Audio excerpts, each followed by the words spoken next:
Welcome to the Genius Factory. Enjoy the video. You start by locking down parts and a working prototype.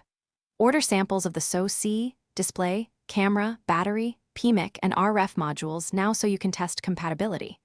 While waiting, complete a schematic and lay out a single-layer prototype PCB.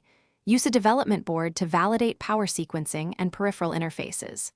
Once done, confirm supplier lead times and certifications so you can plan revisions. Make sure to document connectors, voltages, and mechanical mounting to avoid layout rework. You now move into assembly and low-level integration. Send the prototype PCB to an EMS or hand assemble using paste, stencil, reflow, and careful BGA work. Inspect joints under magnification.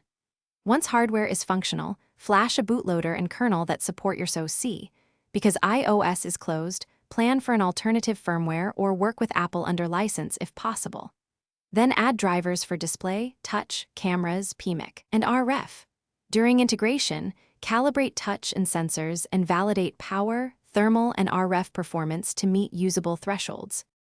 You finish by proving the whole system under real-world conditions. Run full system validation, battery runtime, audio and call quality, cellular band tests, and pursue regulatory certification like FCC or CE before any sale.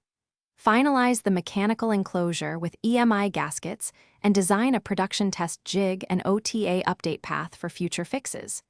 If you encounter boot loops, check bootloader and power sequencing. For RF dropouts, inspect antenna matching and shielding, thermal throttling off.